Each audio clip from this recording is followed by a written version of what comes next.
dealing in and around the emerging technologies. Further, I have been joined by my colleague Arvind and Naveen, who will also assist me in keeping the event lively and resolving technical glitches if it comes in between. So thanks a lot to putting in such a hard work and making this one a huge success. We'll try to provide a seamless experience to all of you so that you can gain maximum output out of the same.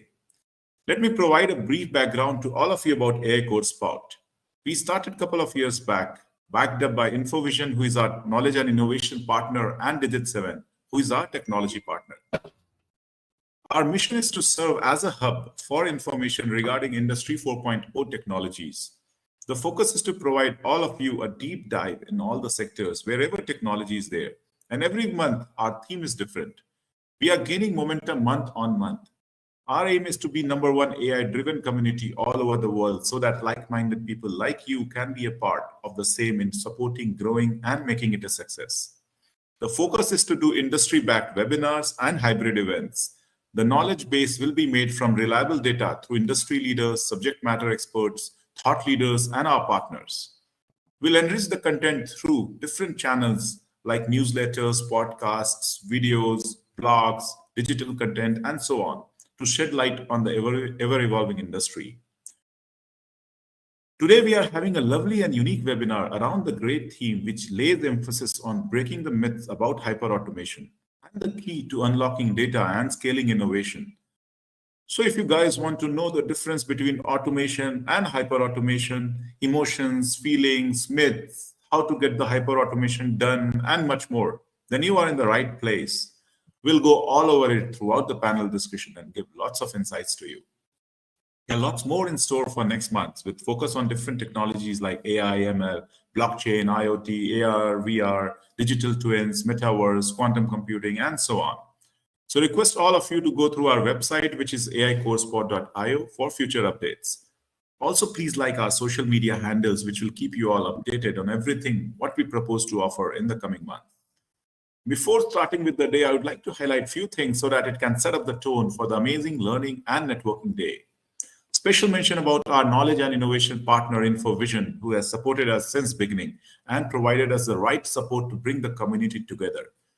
So some brief about InfoVision. It's an end-to-end IT and business services provider specializing in providing technology transformation and innovation projects for over 25 years across multiple industries. They serve 12 global locations, including US, Latin America, Middle East, and India. They also have a unique state-of-the-art research and innovation lab named Digit 7 with 5 great innovative products in a couple of locations. One is at US in Richardson, Texas, and in India, it's at Coimbatore. So to get in touch with them, kindly log on to the website, which is infovision.com, and leave your details through the Contact Us section.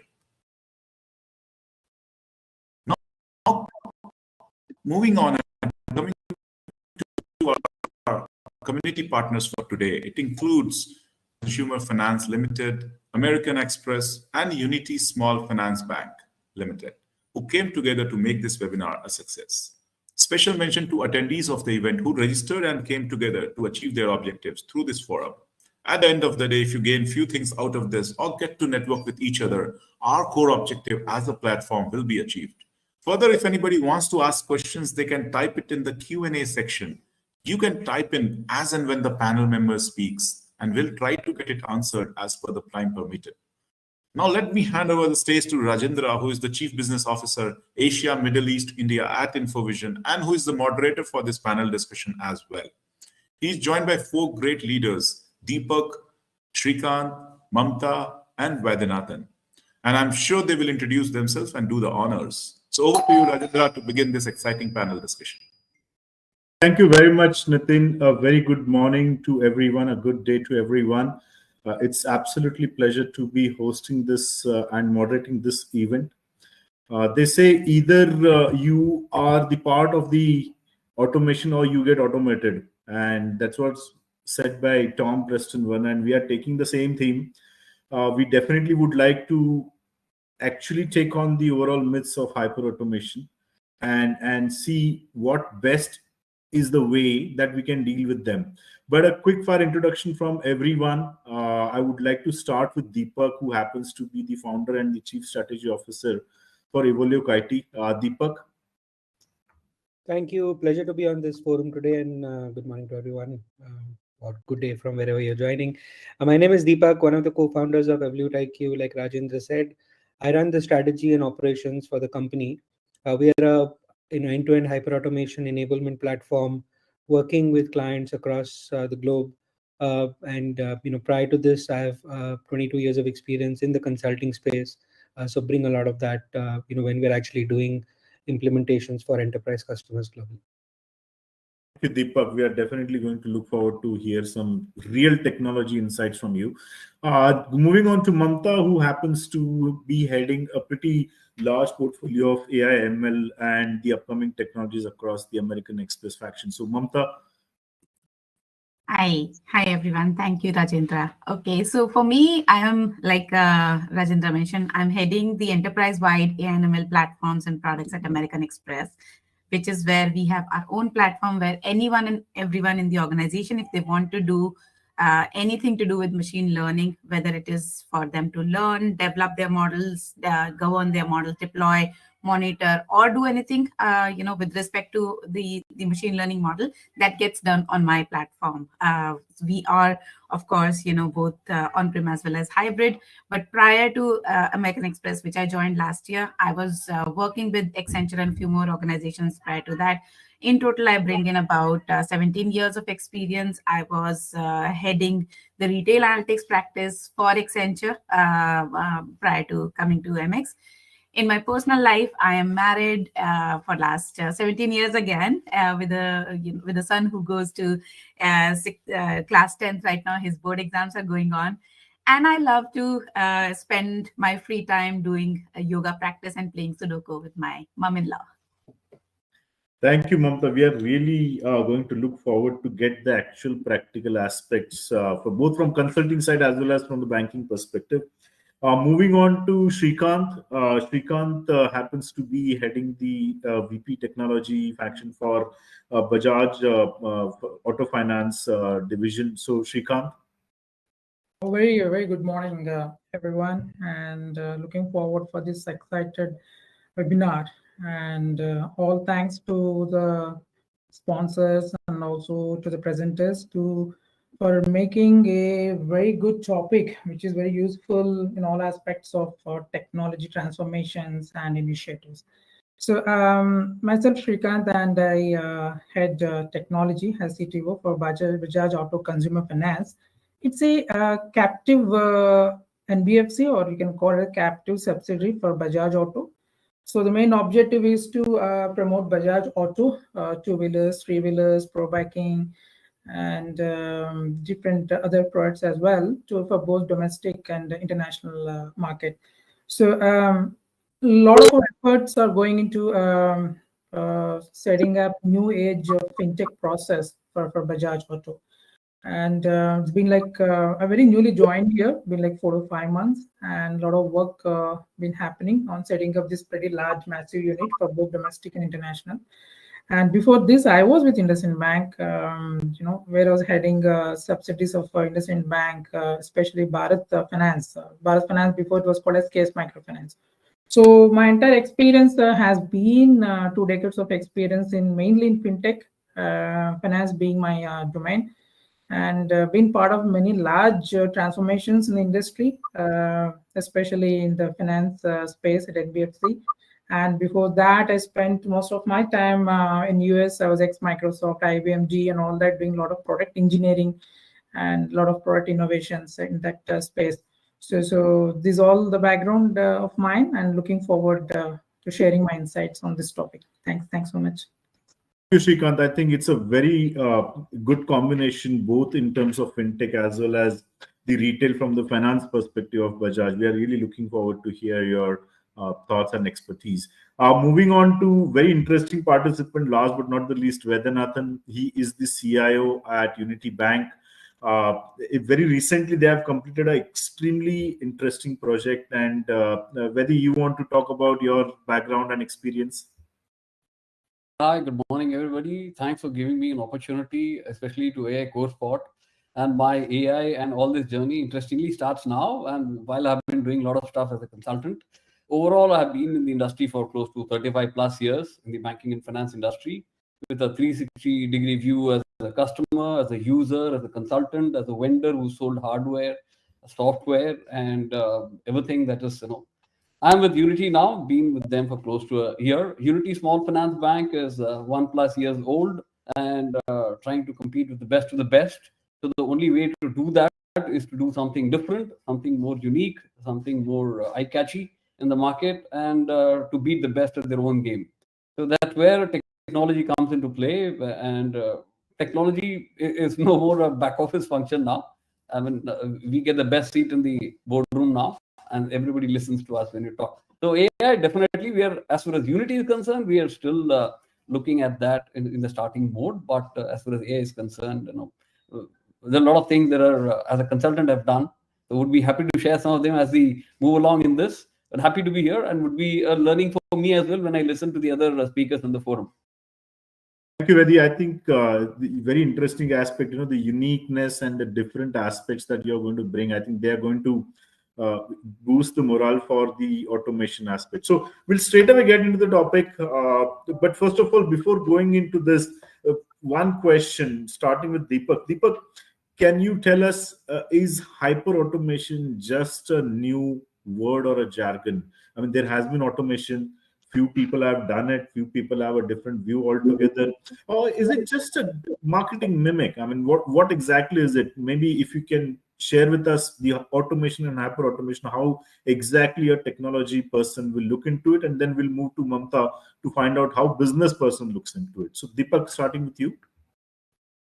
Absolutely. So it's not, right. I think the short answer is it's not a buzzword. It's not a myth. Of course, the terminology changes as we progress, right? And some analysts call it hyper automation, some others call it intelligent automation. But the whole focus is actually moving away from the traditional way of looking at automation to really looking at a more integrated way, an end-to-end way, right? So it's really about that, right? And again, terms like you said can evolve. But if you look at traditional automation versus the new way of doing things or hyper automation, what we saw earlier was automation was focused really on solving parts of the problem, right, and not addressing the full end-to-end problem itself. So therefore, the approach that was followed was more disjointed. For example, if you look at RPA, which has seen a lot of traction over the last 3 or 4 years, it was really solving what is called as task automation, right? So looking at repetitive aspects of the business process and automating that, right? If you look at workflow earlier, it was really focused on integrating or providing the interaction between systems and systems and humans. But for example, it was not able to handle large volumes of data that is becoming so important in our business processes today, right? Similarly, they couldn't handle AI/ML, to actually embed that intelligence in the overall customer and user journey, right? So that was essentially the old way of doing things. Of course, you also had things like integration tools, or iPaaS as it's called, right? And then for the front end, for example, to build any business application, or looking at things like bringing a human in the loop as it's called, but looking at exceptions, for example, you need to build a front end. Organizations today, for example, look at a very custom way of developing that, right? Now what all this creates, right, in the traditional way of doing things, is you end up combining 5-6 different technologies together. That takes a lot of time to implement. It takes a lot of effort and of course cost, but also more importantly, it's reducing the agility of the business to deal with the changes that are happening around it, right? And we all saw that what happened in the pandemic was that the need to have digital first solutions was hugely accelerated, right? And therefore, if you did not have that integrated approach which hyper automation enables, organizations were falling behind, right? So that's in a nutshell, right, the difference and the evolution. So hyper automation addresses all of these. It brings together capabilities of process, data, RPA, event processing, machine learning, connectivity with your systems of engagement and systems of record in a single integrated front end and in a low code environment in most cases, to enable the businesses to actually innovate fast and take out digital first solutions quickly. Yeah, thanks, Deepak. I think it makes a huge sense to have the complete combination and co-location of all the aspects. So moving on to Mamta, you deal with, I mean, in American Express and all the other banks, you deal with so much of data. So is it, can we say for banks and for the finance aspects, the only automation is hyper automation? What's your take about it? I mean, I would pretty much agree with what you're saying, Rajendra. The only automation nowadays, if I were to use the term hyper automation, it is that. But let me take you back, 20 to 25 years back, which is where, and if you think about American Express, I mean, we are the only organization which is not only a, credit card providers, but we are also, our own payment network owners. So the kind of data that comes to us becomes even more complicated, even more, huge in terms of the volumes that we deal with. And that's the reason way back, about 25 to 30 years back is when, American Express realized that how important it is for us to bring in efficiencies as much as possible. We obviously were not calling it hyper automation at that point of time. Things were getting done in bits and pieces, but the philosophy that we follow at American Express is anything which gets done more than twice should be automated.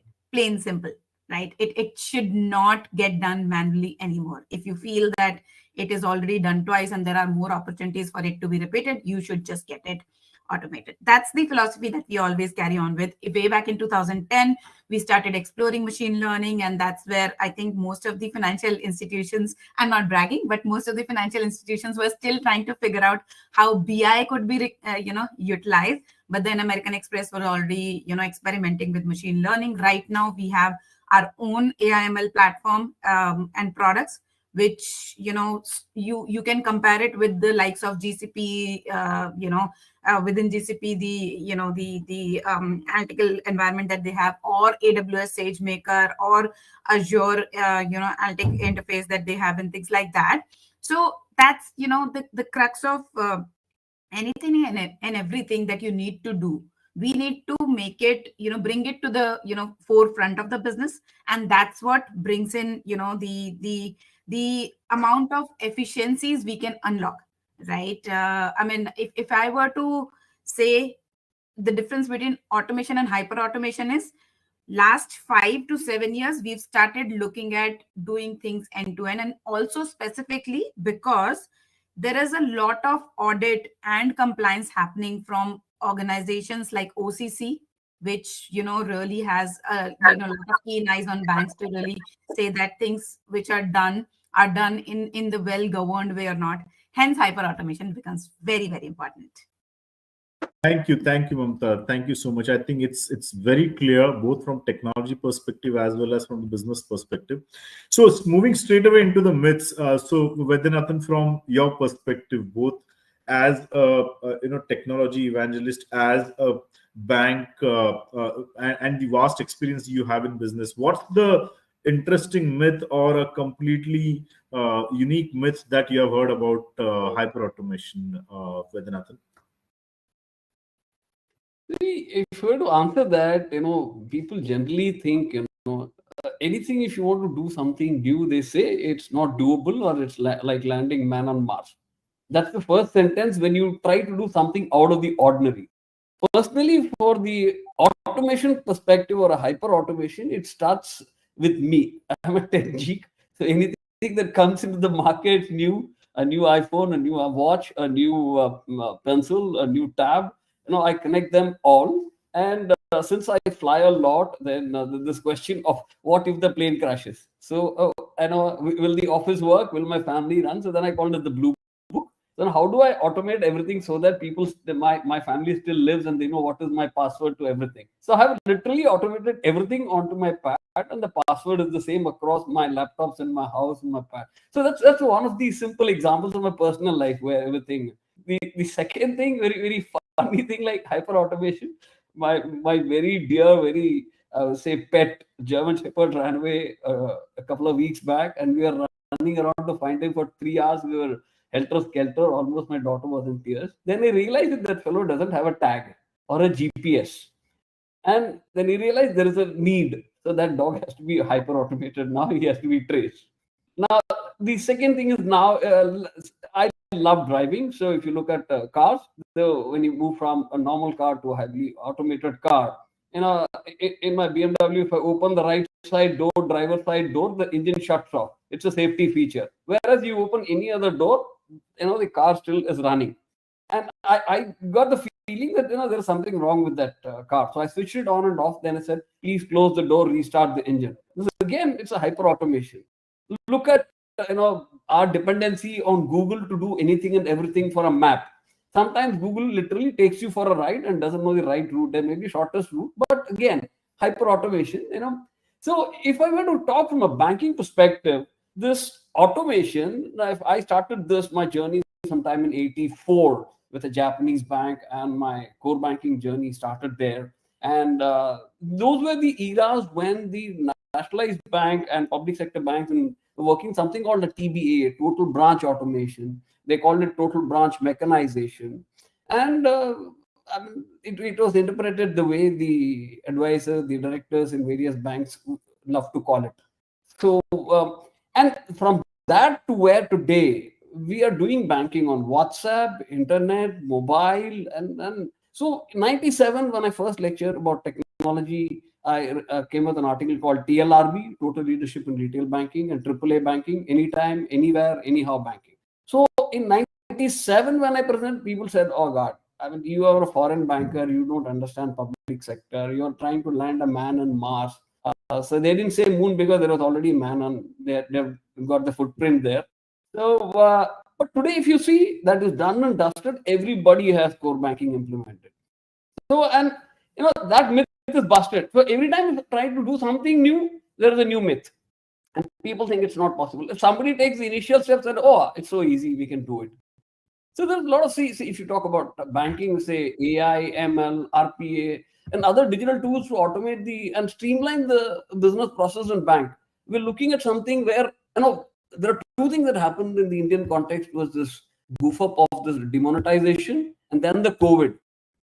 This created the payment system. The first demonetization created the payment system that automated end to end. So no change, no coins, nothing, and you pay through the payment systems that you have on your phone. And then it happened that you can do a schooling or a college without going to college when the COVID happened. So literally my kids finished off almost their graduation high school by sitting at home. So a mechanical engineer without seeing a lathe machine. So I mean, that's the kind of automation that has happened, but that's the outcome of that. So today, if we are to talk about my bank, we are a year old. We are a late entrant. We started sometime in November 2021, a year plus. And while we have some technology, I'm into a state of cleaning up. But being a late entrant, I have the advantage of moving and getting the latest. So that's my only way of beating the best at their own game. So I've achieved one, which I'll talk later during this discussion. So similarly, what is it that makes us different from us? Technology is a very good shortcut to success there. And you get it right, end to end, then it gives you a lot of visibility. So, I mean, there are myths, but those myths get broken as and when somebody else does it. Hey, thank you, Vedant. I think this is one, it's difficult. Moving on from bank to the manufacturing and the automotive side, Shrikant, what do you think, which myth you think you have heard, and what's the interesting one from your perspective, Shrikant? So, Rajendra, my definition for hyperautomation is, I'll put in this way, it starts all from problem discovery. That could be a process discovery or a problem discovery. And further, I can categorize the main difference between automation and hyperautomation is, the automation could be it's kind of, as I said, the problem discovery. And hyperautomation could be an intelligent problem discovery. There's a very thin line of difference between this automations and hyperautomation. So to take you the perspective of in our domain, in our sector, what's been happening. So as I said, we are a captive unit, a fintech of Bajaj. While there are a lot of automations programs happen in Bajaj manufacturing, that could be simulations, predictive analytics, and could be visual analytics. A lot of automations, chat integrations, manufacturing defect discoveries. A lot of automations usually happens in the manufacturing, and Bajaj also is trying to invest as much as they can to take this to the next level. But mainly my Bajaj Auto Consumer Finance is what we're trying to do is to put a automation process very intelligently right from manufacturing of a product till to the financing the customer. So how do we do this entire integration, from the choice of the customer, right from examples could be a customer walks into a dealership and want to take a vehicle and want to go for a loan. So how do I get the complete inventory track right from the manufacturing till to the choice of the customer? That could be right from selection of product spec and also financing options for the customer. So this entire collaboration of this workflow is something that we are trying to build. So when we do this, my general advice or my general observation is when we do this, it's all about taking this particular problem, I'm saying the problem discovery, and then apply with a perfect analytics and insights. What exactly we are trying to do, and adding a layer of insights on that, converting that into a kind of a metric form will help the business and IT to take a decision whether are we really doing automation or not. And this automation need not be always to be associated with the technology. It could be the people, the process, or technology. Combining all this could be a delivery of automation or hyper automation. And the traditional benchmarking is something that usually when you have a manual process happening, you convert that into a traditional automation. The metric is 2x to 3x. So that is where you come to an automation journey. From automation to hyper automation, the benchmark should be like 5x. Only when your analytics speaks that, yes, you can further automate with some 5x returns. That could be in ROI or valuation process or efficiency, productivity, could be anything. Unless you have that metric, doesn't really make sense to put an effort to take this to the next level. So analytics has to speak what exactly we're trying to do, where exactly we're standing as of now. So these combinations of all this, a user or a customer or an IT transformer or could be a business head, all collectively can need to sit together, have a metrics and take a decision. So I'll just give you one beautiful just a 1-minute business case. What exactly in my experience we transformed using hyper automation. So this case study is like 5-year-old, but still it is very, very relevant even now. So that will be very beneficial to all of us. So 5 years back, there was a typical a fintech company where I was been working, and we have a traditional loan process, where a person goes to branch, does the loan process journey on a typical paper. So that is a business case. So now what we did was, we automated that by giving the loan officer with a tablet. So this was like 5-6 years back. So it was an era of slowly the mobility, enterprise mobility, all coming in. Yeah. So we also took that journey. So we introduced a tablet, and where the loan officer takes the tablet and goes to different branches and furtherly into the villages and all that, does the traditional banking on the tablet. So we automated that, by traditionally when it was happening like 25 days to get the data, slowly we brought that to 10 days or, a week data. So now what happened was, so when the tablet has been introduced, the automation happened, but now this is where the whole tricky thing happened. So that was the time Aadhars have started coming in, Sibils started coming in, everything onto mobile platform. So the mobile journey, what we created, suddenly turned into an hyper automation where the particular tablet has been associated so many peripheral devices, the POS machines, the biometric machines, all got connected to the tablet. So now what happened? It brought that 25-day data to 1 week. Now it's instant. So this was an explosion of technology which helped the company to introduce more and more business products. So this is a very classic case study. Even till today, we have been the poster boy of this technology for NBFCs in microfinance industry. Even today, this technology being used. So this goes to the next scale now. What need to be done? So what I'm trying to say is metrics plays a very, very, very important role to make a decision what investments required, or what exactly we are trying to automate, needs versus wants. So this is a broad perspective of my definition of automation, hyperautomation. Yeah. Sure. Thank you. Thanks, Shrikant. So moving on to, so we have heard from Vaidyanathan about, how difficult it is, and Shrikant just summarized the matrix-based aspect, which definitely entails a very conscious decision. Mamta, from your perspective, what myth have you heard? Would you like to share with us? So many of them, Rajendra. But I think one, the most important one would be, is it going to be very, very expensive? Another that I've heard is, if when I start on the automation journey, will I have the right skills in my organizations? Will I be able to really do it myself, or I'll have to buy? And hence it becomes even more expensive.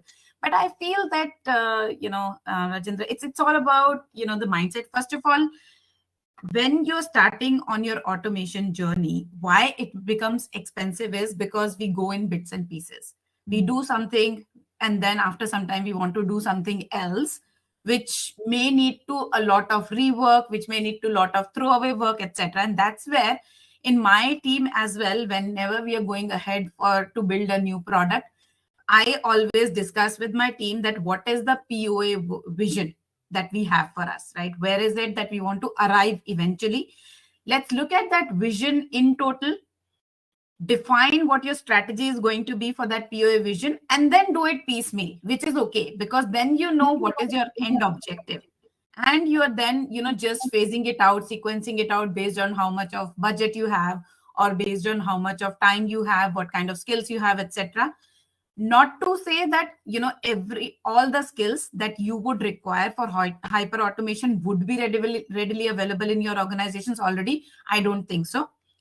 One of the most critical skills that is required, which you may or may not have, is data stewards, because even today I don't see many organizations have one single unit which understands the organization's data end to end. And that's where, all of the organizations are sitting on tons and tons of data. We keep saying data is the new oil, but we don't know how to interpret that data into something which is really valuable. So, I feel that only one, or two skills that a company needs to, or an organization needs to invest into is one, the data stewards, and second, a little bit of, cloud skills, etc. But apart from that, I think 80 to 90% of the skills are already available in your organization in terms of your, citizen data scientists, citizen data engineers, your software engineers, and all of those people. So I guess, of course, there are a lot of myths. There are also myths around, with hyper automation, will I lose my job? With hyper automation, will I become redundant in the organization? But, of course, there are reasons, why you should keep on learning and enhancing your skills, why you should not stick to that manual way of doing things, etc. But yes, these are few that I've heard. Thanks, Mumtaz. So I think so far we have recorded, the difficulty, that process, which and then we also talked about the overall way it's expensive to get all the aspects together. Then we talked about the people skills. The skills are not available, or it's going to be leading to job losses. These are some of the myths. So Deepak, from your perspective, which is the one which you have heard, and then we'll straight away get into solving these myths. Yeah, so I think a couple, and I agree with everything that's been said so far. A couple that I think haven't been spoken about, that we see in our implementations, is one, there's a lot of emphasis on the productivity improvements and the cost reduction, and of course that is important, right? But more often than not, it becomes only about that, right? So I think one of the key myths is, how do we, it's not only about that, right? How do we look at the other aspects of hyper automation that are important, right? Whether it is things like enabling customer experience, and in today's sort of digital first world, that's important. So creating seamless customer user journey, so that's important. Also then looking at things like churn propensity analysis, and I think what Mamta mentioned around using data to power customer journeys, that's critical. Also the other myth, if you may, is around how does this coexist in the enterprise IT, and the the fact that this could, for example, create a shadow IT. So I think those are a couple of aspects we should explore further, which often come up as myths as we do these implementations. Thanks, Deepak. So I've collected all the top five myths. One is difficult, one is expensive, one will lead to job losses and turmoil, one needs special skills, and obviously creating a separate entity and the renewal of the technologies, it's difficult. One participant has posted a very interesting question. It's by Archana Nair. Thanks, Archana, for really getting involved in this and asking the question. So she asks, what are some of the biggest challenges or pitfalls that organizations may encounter when implementing hyperautomation? How do you overcome these challenges? So maybe Deepak, you want to continue and just give us a. We know we are going to discuss some of these challenges, whether it is the prerequisites, whether it is the implementation aspects, but at a high level, I think quite a few of that is already discussed. But you want to just recap, Deepak, quickly before we go on to the next question. So I think a couple of things come to mind, right? One, I think, is the critical challenge is really finding the right technology, right? And like you said, I'm taking a technology lens to this. I'm sure there are others as well. But finding a platform that is non-intrusive in nature and can work with the rest of the ecosystem, right? That I think is one of the key challenges that organizations must deal with upfront, and finding the right technology partner, right? That, like I said, can not only protect their existing investments in things like ERPs and CRMs, but also technologies around data, around process, etc., that they've already invested in, right? So I think that becomes a key part of it. The second key challenge is really around the change management, and that's often overlooked. I think Shrikant mentioned this, right? It's not just about the technology; it's people, process, and the technology sort of working together.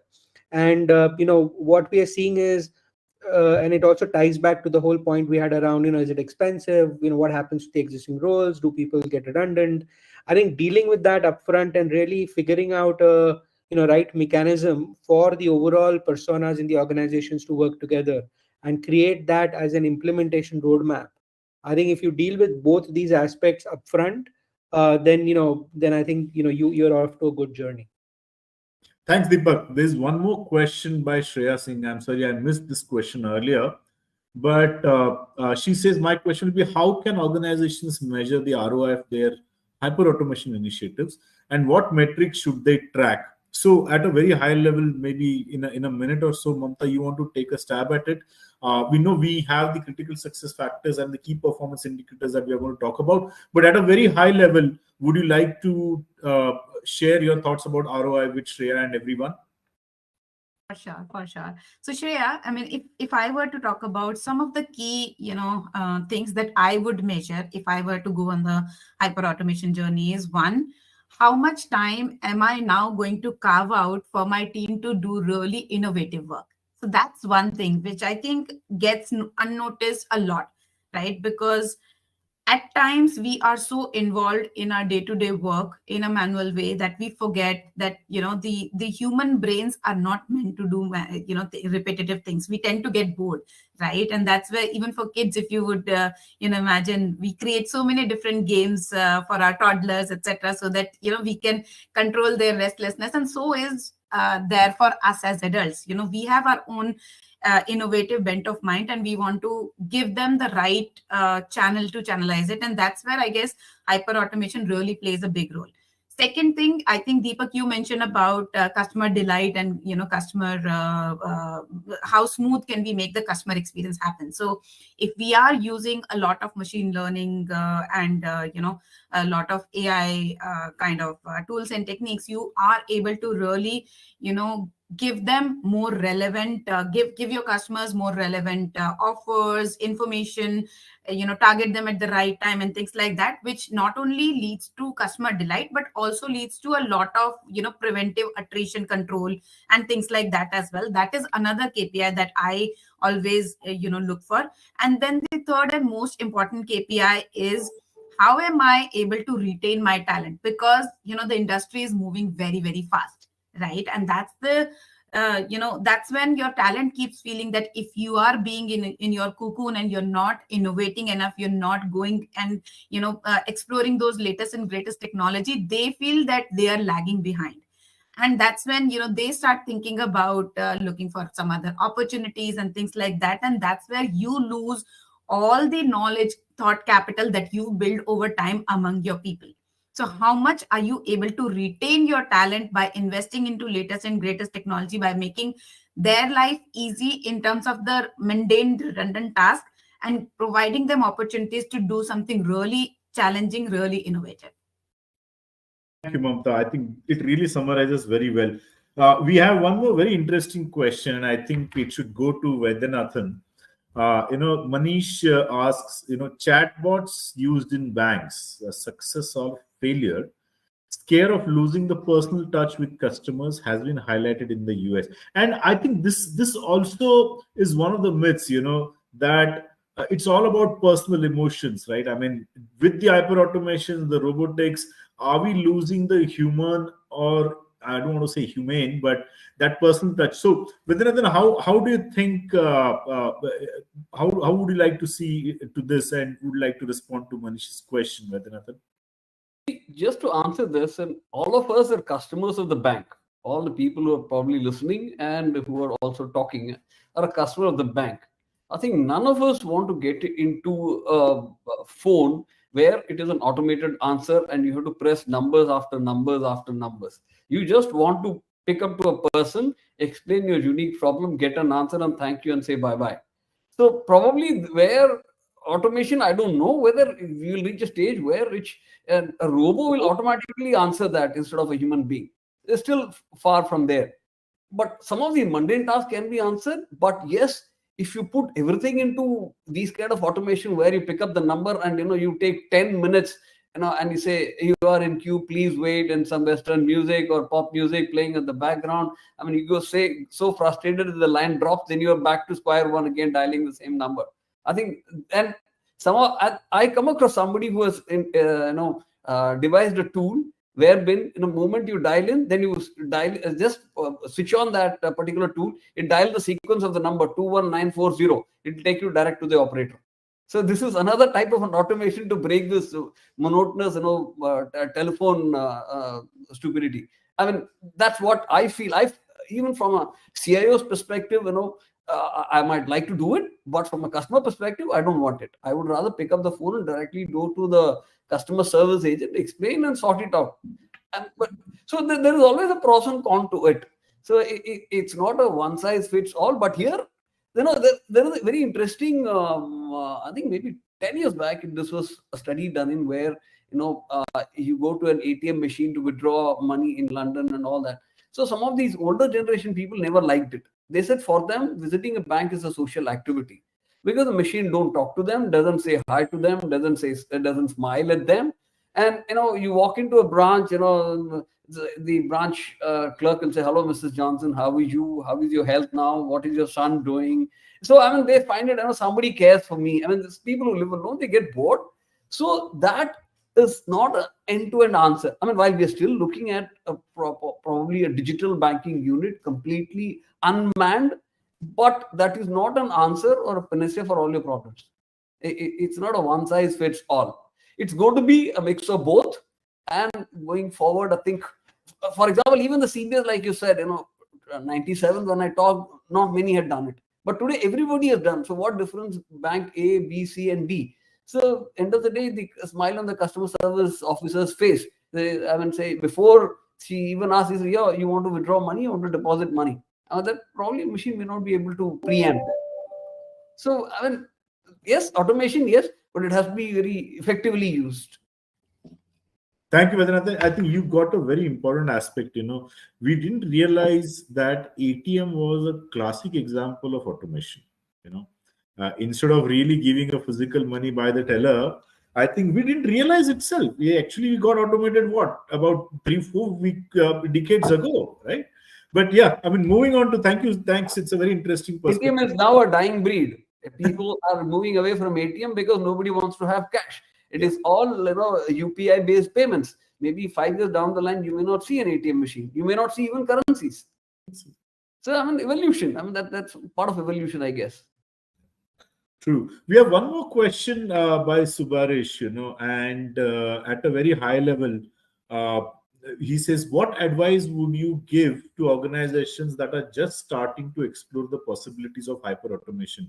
I think, Shrikant, you covered this part, when you said you're going to collate together and you're going to create that matrix. So why don't you take a minute into, giving some advice to the new starters into the hyperautomation, Shrikant?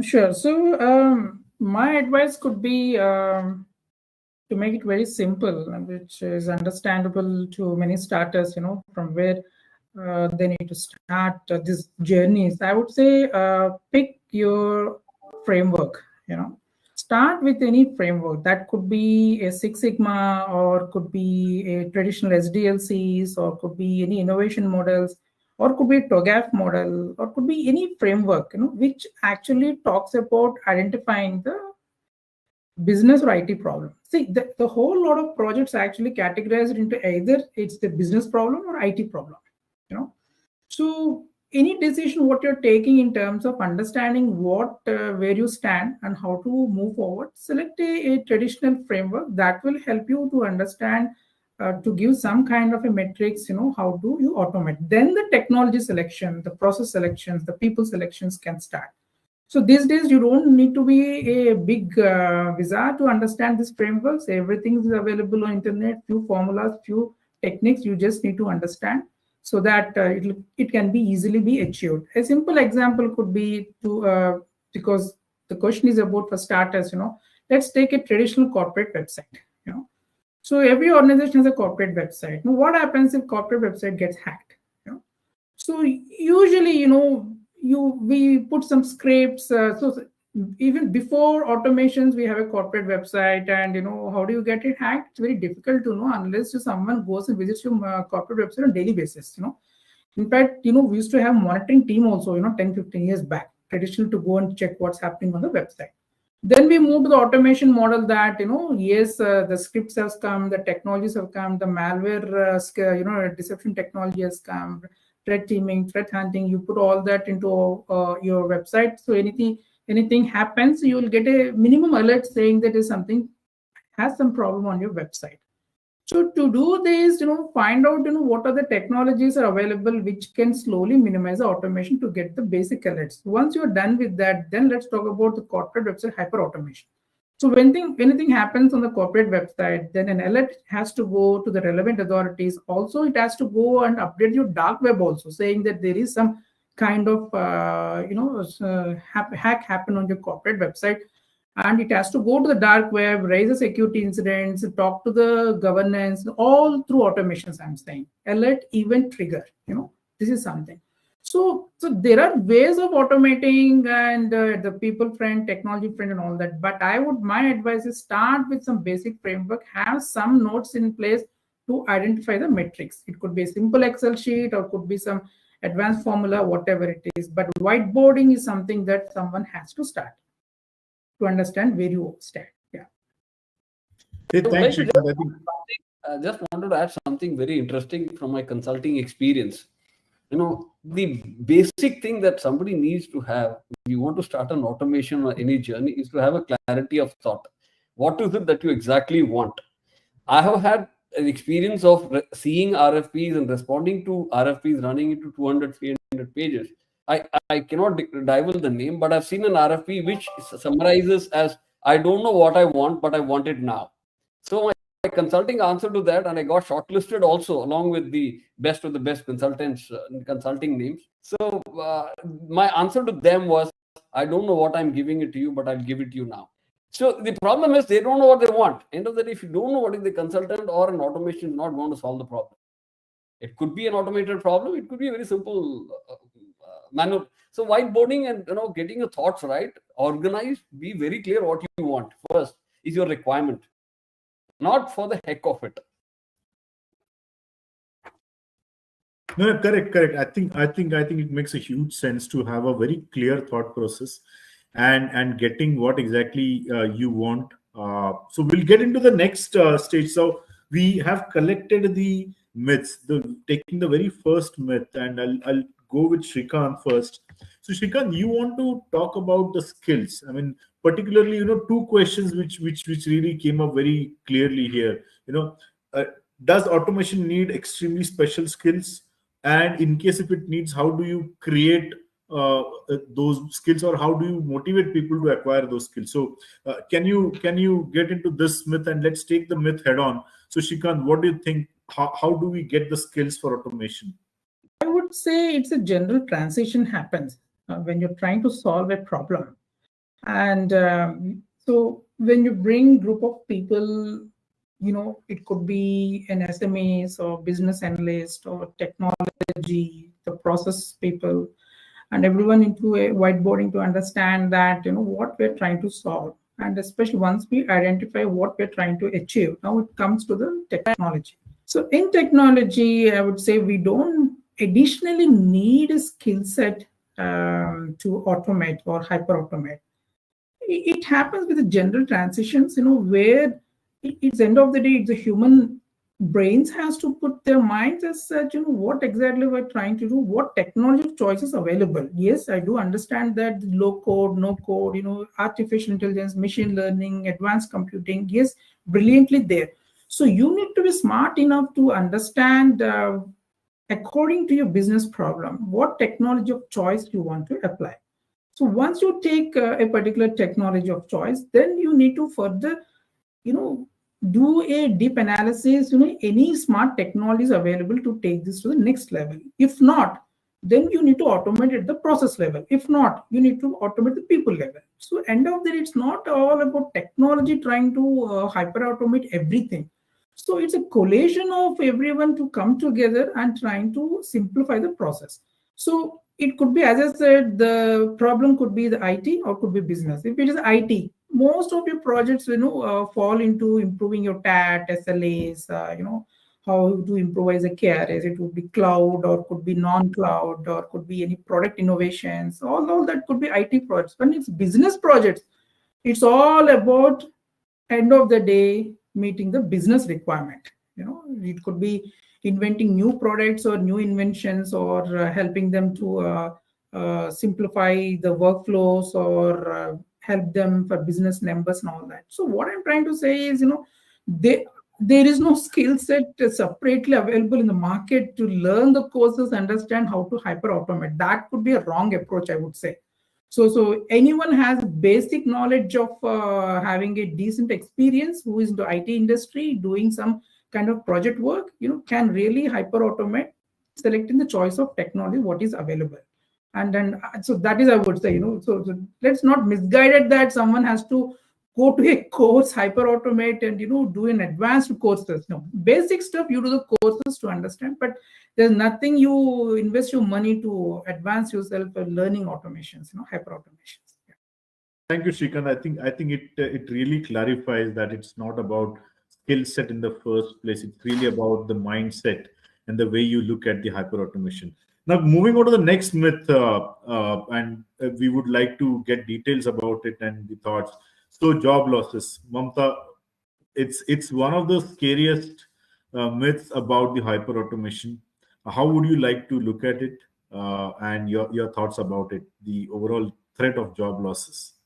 And I totally, would resonate with what Shrikant was saying, right? It's not about skills, and hence you should not feel that you will become redundant. Anyone, who is working in the technology side, or maybe in operations as well. For example, in various banks right now, also the application forms get read by people who are totally in a manual way. The form gets, the information, the forms get fed in the systems in a manual way, etc. But then there are automated systems like OCR, which can just read your PDF, extract the information from there and feed it in your systems.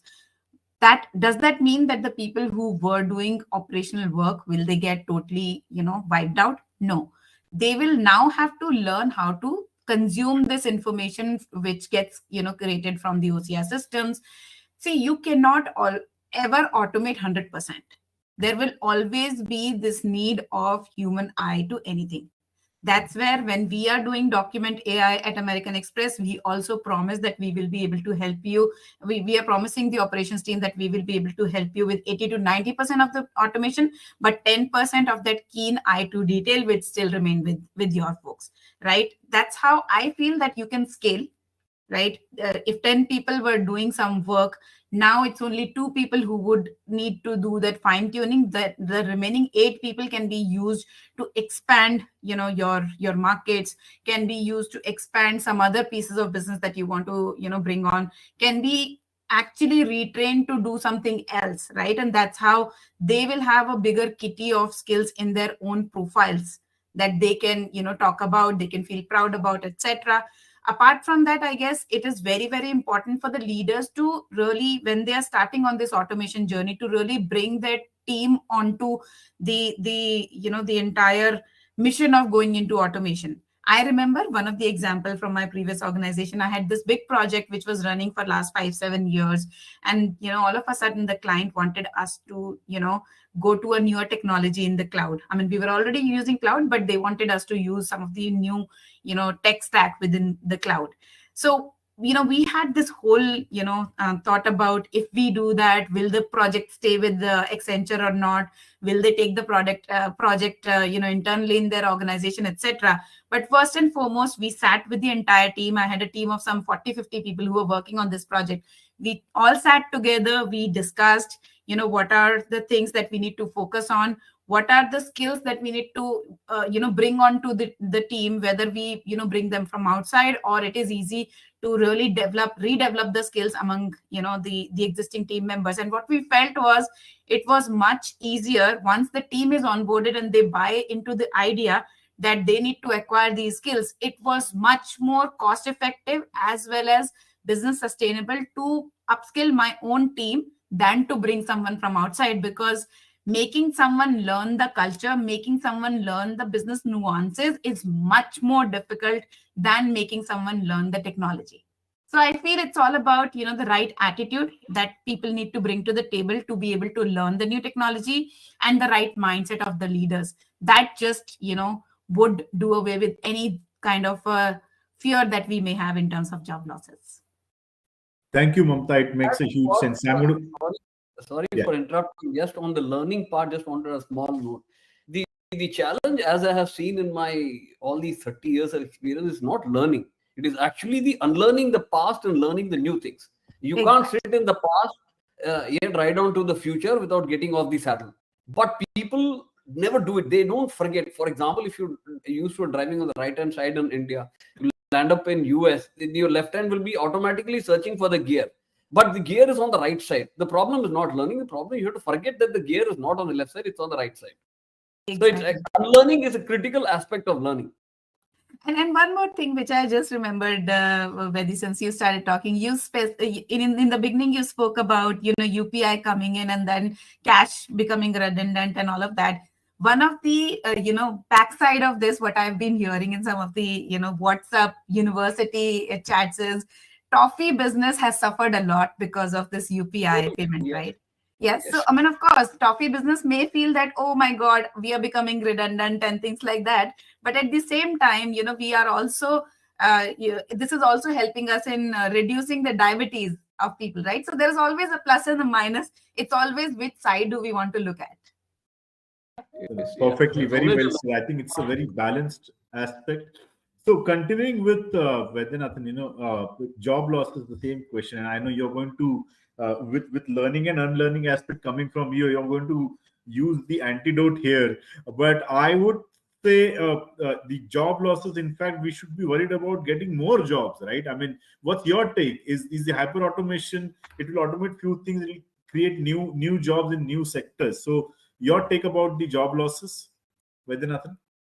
See, it will not be creating job losses. The thing is, again, you have to learn to do things in a new way.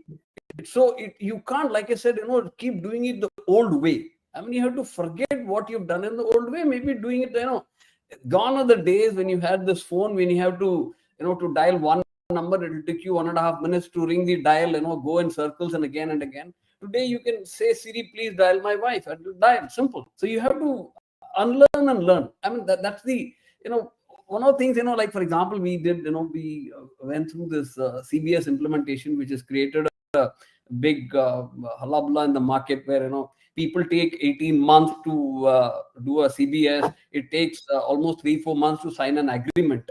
But, from start to finish, we pulled off the rug in 88 days flat. And still people are coming to terms with that. How did we do that? It is basically, in my first point is clarity of thought, what you want to achieve, what you want to do. And doing something thus far, no further, not accommodating anything and everything under the sun, or automating everything, or not automating something which needs to be automated. So, that's the point. No, it is not job losses. It will create actually more avenues. So basically, you have to forget what you've been doing. Now, if you say a programmer wants to do COBOL doesn't exist. Fortran doesn't exist. Pascal doesn't exist. So you have to learn something new. So technology, every 6 months it changes. So you have to reskill yourself. So whether it is technology or otherwise, reskilling is an inherent part. That is not going to change. Very well said. So we'll take one question here. So again, comes from Manish from healthcare. It's a very practical aspect here. The best experienced age doctors prefer writing prescriptions over typing on a device. Any suggestion for taking automation forward in the healthcare? So this has to be answered in two parts. So Deepak, I'll let you answer this. Two parts. How would you make a very experienced doctor use a technology to write the prescriptions? And in general, in healthcare, what kind of automation use cases would be there? Deepak, you want to take a look at it? Yeah, I can do that. So, I think it is, I think we are all talking about change management and unlearning, right? I think it is really that. But I think there are enough and more, avenues for, in healthcare, right, to become digital. So, one of the, the flavor of the season, if you may, is Chat GPT, right? I think if you look at, using Chat GPT, for example, along with a typical app, you can actually have not only prescriptions, but, go to the next level in terms of what each prescription entails in terms of the ingredients of that, the tablet or the syrup or whatever else. So I think there's a whole element of augmenting the knowledge of the healthcare, not the knowledge, but essentially having the knowledge at the fingertips of the medical professional to drive a lot of the decision making and the patient and provider interaction, right? So again, within Evolute, we've done a lot of work in healthcare, right? So if you look at things like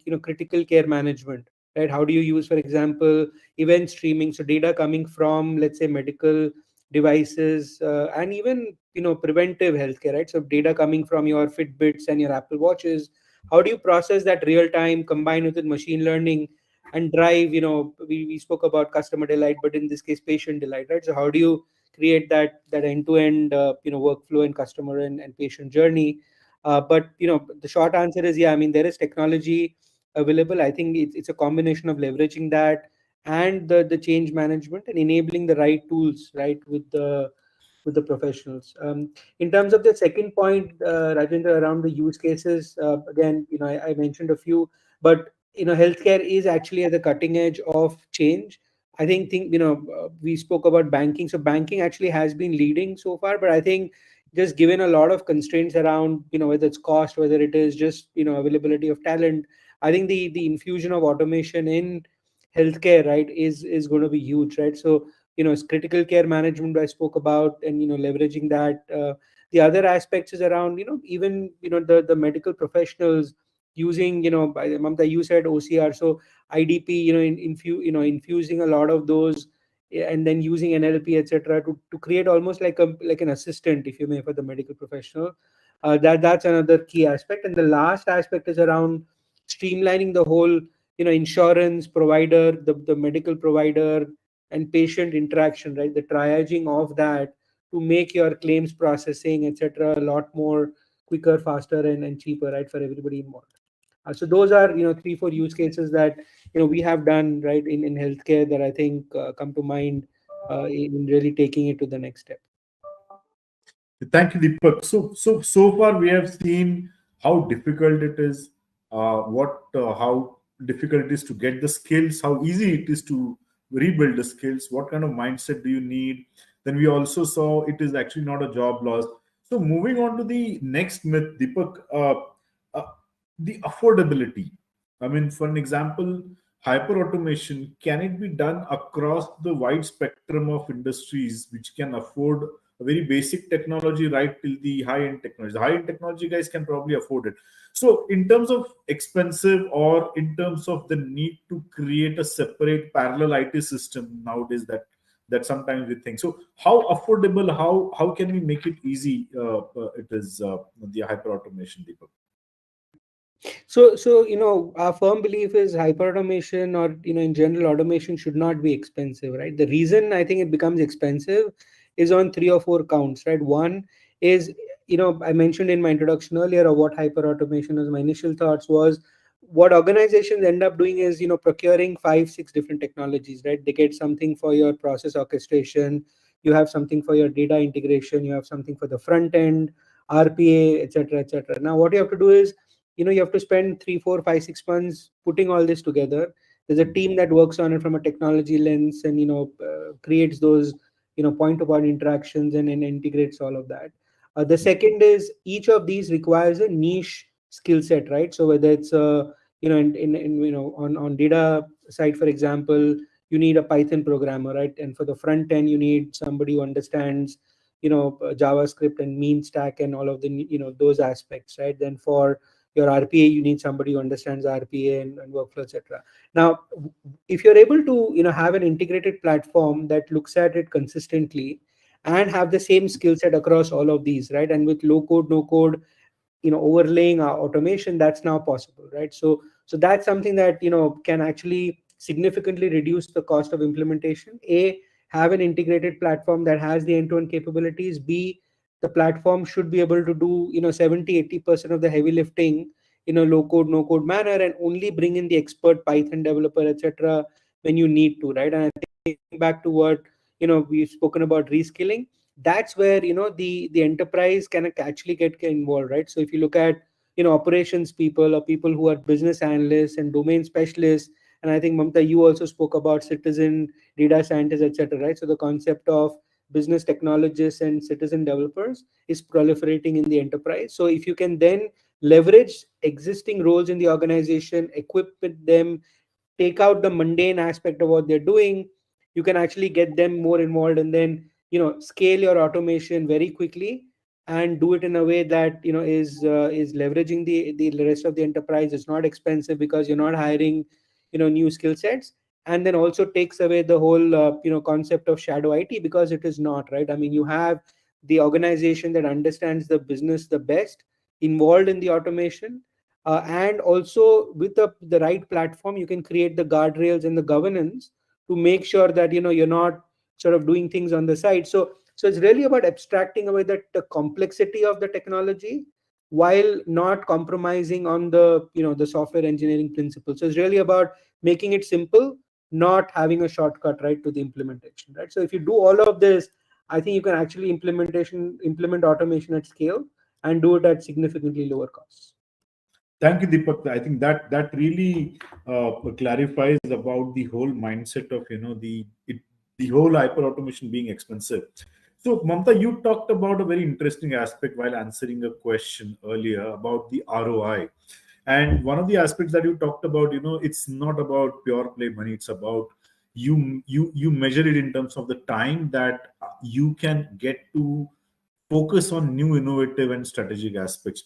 So in a way, would you like to share with us quickly about the whole budget planning, the sunset of a particular aspect, feeding it to the new budgets which are required, or the whole, what do I call, the budget circulation, or the cost circulation, or cost utilization circulation, the way it can happen in terms of hyper automation? A quick thought about that, continuing to what Deepak was saying.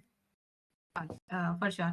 So, I mean, like I said, right? I mean, of course, you will look at all the cost cuts, etc., that it will bring to table, because you have now unlocked a lot of efficiencies, right? But that happens over the period of time. And, I think one of the biggest hindrances when people think about digital transformation or hyper automation, they always feel that, some magic would happen as a result of it. and then you will have your triple fold revenues, or maybe 1/10 of the cost and things like that. And because it's a long process, what happens is it also builds up a lot of frustration very fast when things don't unfold so quickly, right? And that's where I feel that, like I think Vedi said, you need to be very clear onto what is it that you're aspiring for, what is the objective that you're trying to solve with it, right? So any journey that you're thinking about, think of that objective, think of the ultimately POA vision, right, where you want to arrive towards the end. Think of it, how are you going to achieve it, and then sequence it out, thinking about the low hanging fruits first, so that you are able to showcase some of the benefits that you're trying to unlock as a result of this automation journey, and thus also feed in back the maybe the savings or the productivity increase into the investment that you're expecting your leaders to do. So at have a full view of what is it that it will take you to achieve the entire hyper automation landscape per se.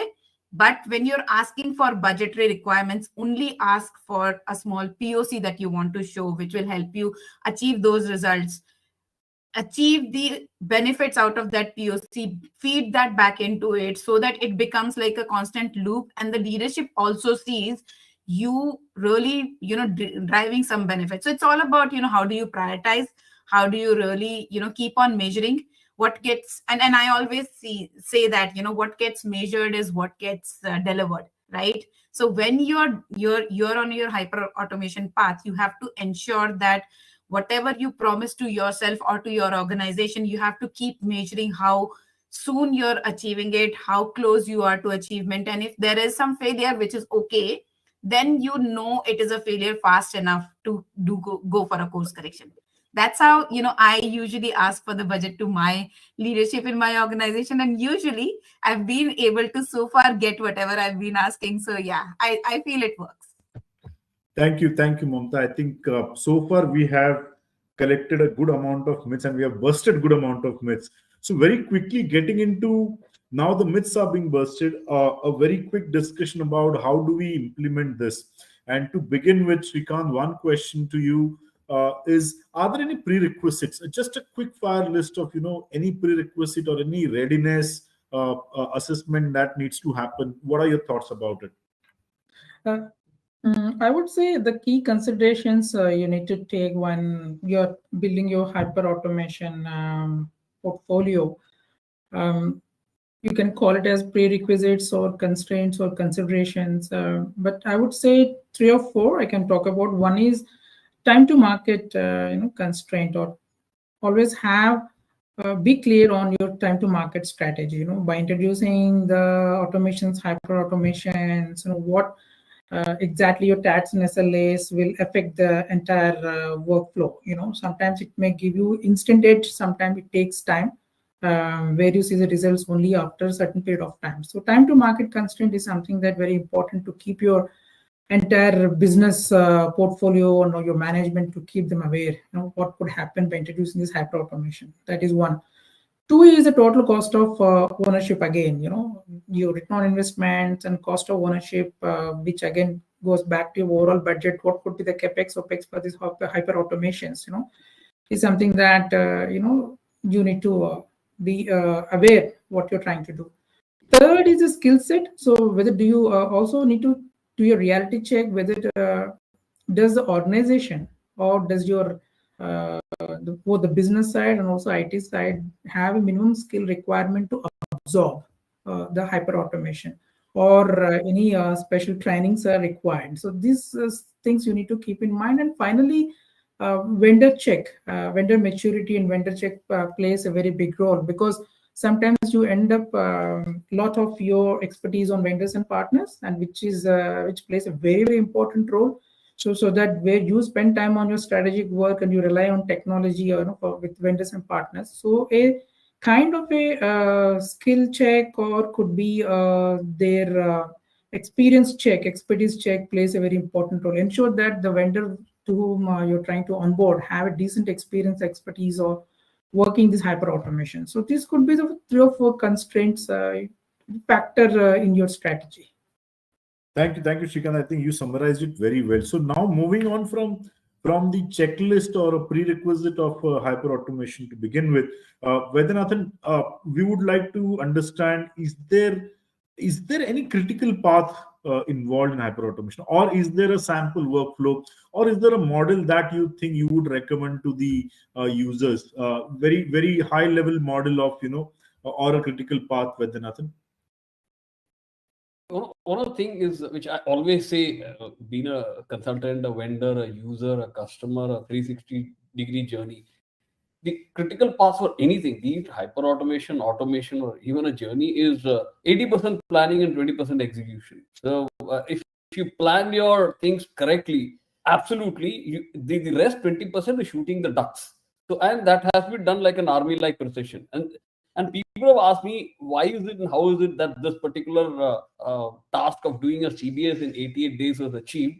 It was very simple. I mean, clarity of thought and objective, what you want to do. And surprisingly, by doing this, we moved from a monolithic architecture to a microservices-based architecture.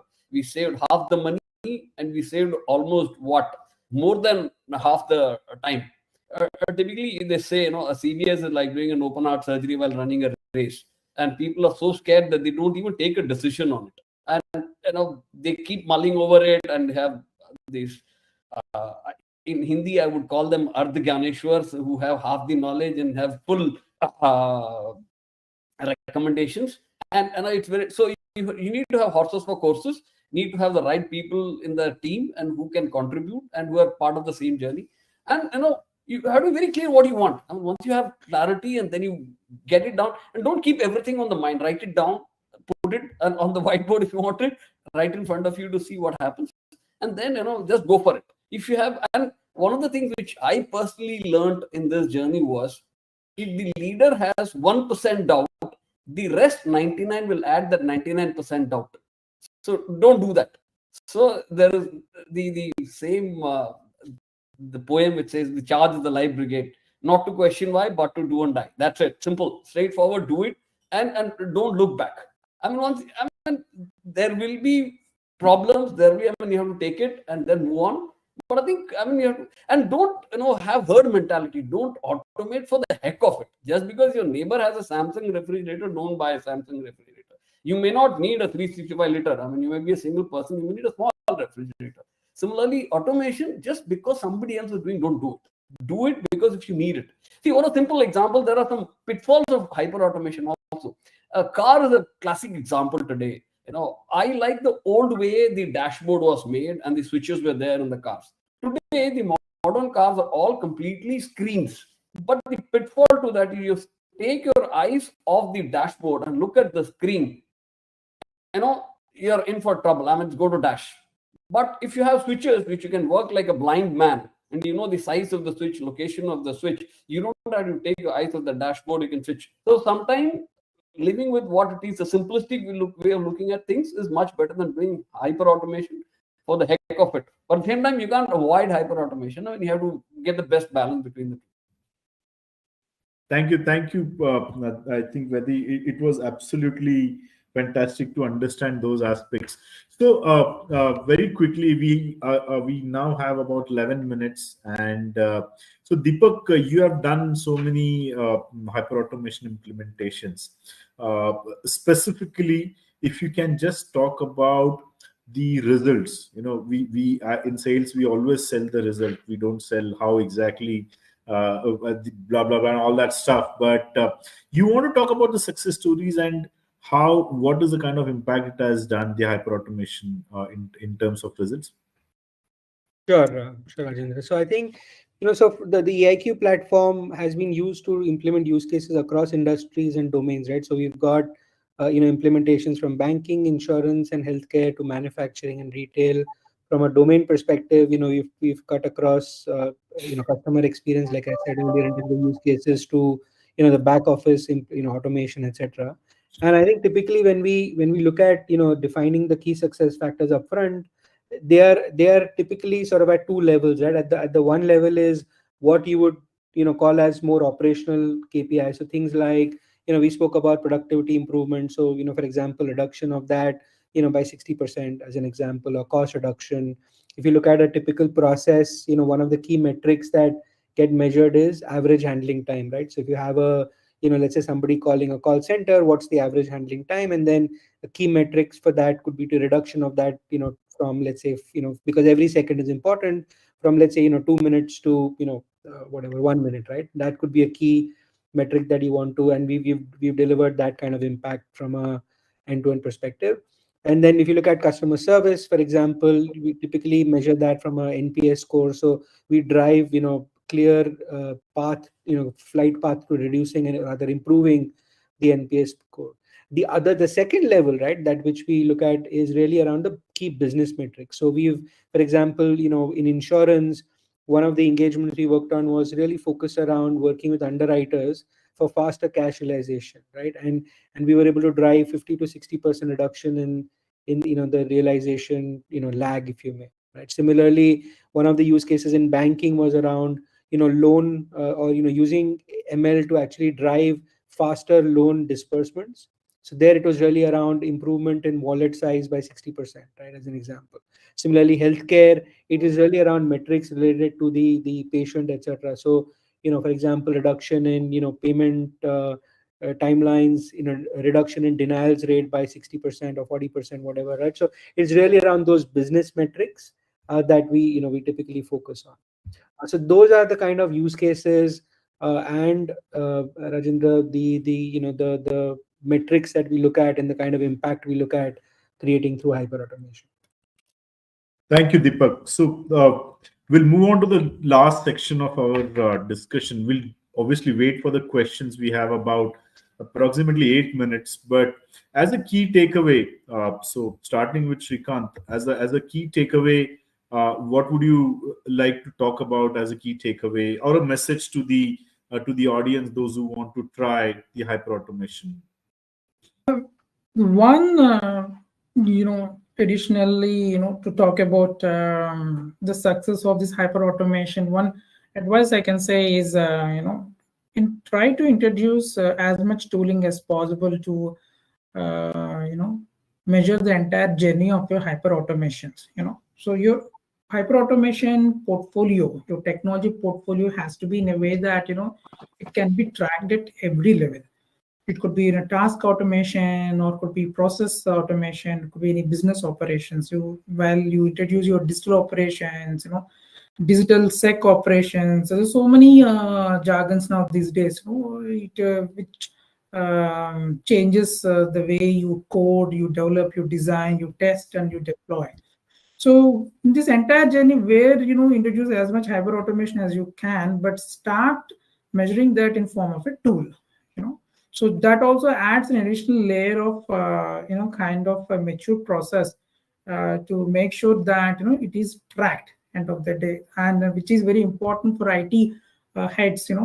Always to be questioned by finance committees or the management.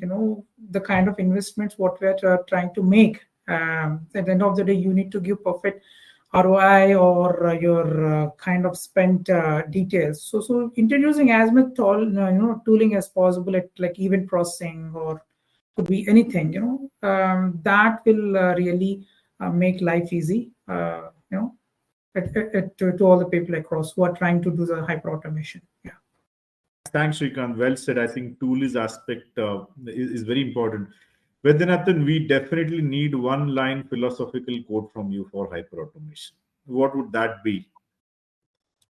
Okay, I was writing it actually. If I were to say it, Okay. choose carefully, plan properly, execute ruthlessly. Oh, Basically, wow. the courses. Simple. Can you repeat it for everybody's sake, or maybe just put it on the post as well? Yeah, I would say choose carefully, plan properly, and execute it ruthlessly. Basically, you have horses for courses, no friends and foes. The mission is more important than the people involved in it. Absolutely. I think this is brilliant thought. So we'll definitely make it a point to practice this. So moving on to Mamta. Mamta, we need one encouragement thought from you, encouragement quote from you for all the users. not as fancy as what Vedi gave. Very, I think that was very, very impressive. But I would say that, kill your procrastination. That's like, the most, one of the biggest roadblock. I think only two roadblocks that I see in the, in the path of hyper automation is one, you need to get started, right? Once you have decided that this is the objective, and just like how Vedi said, right? Choose carefully. You know what are you going to do a good planning, but once that planning is done, just start on the journey. Don't keep on procrastinating. And second thing is, it is Sorry, I'm tempted to say something. Please get out of this indecisiveness phase. That's all. exactly right. And also, another thing which becomes a big roadblock is when you have not onboarded your stakeholders on the vision in the beginning itself, right? It is important for you, whosoever you're going to, make things happen, whichever business unit that you're supporting, whosoever is the stakeholders, it is extremely important to let them understand the vision that you're bringing to the table, to let them see the benefits that are going to come out of it. And if you're able to convince them in the beginning itself, you will see how smooth this journey would be. I mean, it'll just become like a win-win situation for all of you. And being technology, partners, being the people who actually do the automation, I feel one of the, very the trick that I use for making these things successful is also don't keep all the credit to yourself. When your businesses are joining hands with you to really make things happen, you have to make them the forefront. They know that you're bringing in value, but it is them who are going to see the benefits and make them your custodians for going and talking about the benefits that are coming out. Thank you so much for the benefits administration, and I think that really encourages in a lot way. Last but not the least, Deepak, look, I mean, though we are not selling the toasters here as a guarantee that we can give, but can the audience take that the hyper automation can work guaranteedly, provided we do it correctly, right? As Vaiti said, as Shrikant said, as Mamta said. So, any thoughts on the sure shot guarantee of hyper automation? Quick one. Look, it works, right? I think like we all discussed today, I think that the trick is to sort of getting it right, having the method to the madness, and using the right tooling and the change management, right? At the end of the day, it is not a project, right? So as long as we don't treat it like a project, it will work. If we manage the change, if we have that a top down and bottom up, right, have the senior management involved, the business ops, technology involved, right? If they all come together to drive this, I think it works, and it can really enhance the business agility and adaptability to the ongoing business needs and changes that we see in the organization. Right. Thank you so much, Deepak. I think with that we come to an end. But a quick fire summary. I think we have gone through the difference between automation and hyper automation, the myths, be it the skills or the job losses or the expensive investments or the overall difficulties and many other aspects, and how do we really go about it with a prerequisite, with a hand-picked metrics, with as Vaiti said, some of the aspects, and as Mamta also talked about it. In reality, I mean, one quote really that comes to my mind as a closure of this session, the software is the language of automation. We have been using the software for like so many decades, but in reality, that's the beginning of the whole automation. We probably didn't realize this, and this quote came from Jensen Huang. With that note, I want to thank personally everyone, and I'll hand it over to Nitin to do the further thank you note. But for me, it was a pleasure. Thank you very much to the participants, and thank you very much to everyone here. It was my pleasure to host this. Nitin, would you like to do the closing formalities? Sure, Rajendra. Thank you. Just to let you guys know, I have been doing lots of events from last many years, but this one will come to the top of my list. I'll tell you frankly.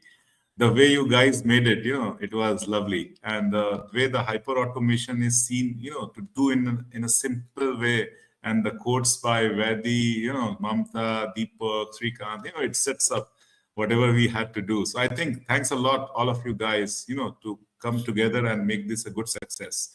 Just to wrap up, we would like to thank all our community partners, all the speakers and attendees who came together for enriching knowledge through this forum. We had great set of panel speakers, as we all know, who came together to share thoughts. Just for your information, today's event was broadcasted in the YouTube page of our company. So all of you can go and see the recording anytime. Please log on to our website and like the social media channels. We'll be sharing lots of knowledge sharing topics, details, announcement of next events, and much more, which will help you register and attend the quality events. Also, we would like to thank InfoVision, which is our knowledge and innovation partner, and Digit7, which is our technology partner. To understand more in depth, connect with them. All of you can go through their website, which is infovision.com, and closely liaise with them. There are lots more in store for this year with focus on banking, finance, insurance, telecom, retail, healthcare, supply chain, manufacturing, energy, utility, and so on. So request all of you to keep connected with us and enjoy the learning. Thanks, and do take good care of yourself. Have a lovely day and great day ahead, all of you guys. Take care. Bye. Thank you, everyone. Thank you so much. Thanks. Bye-bye. Pleasure. Thank you. Bye-bye.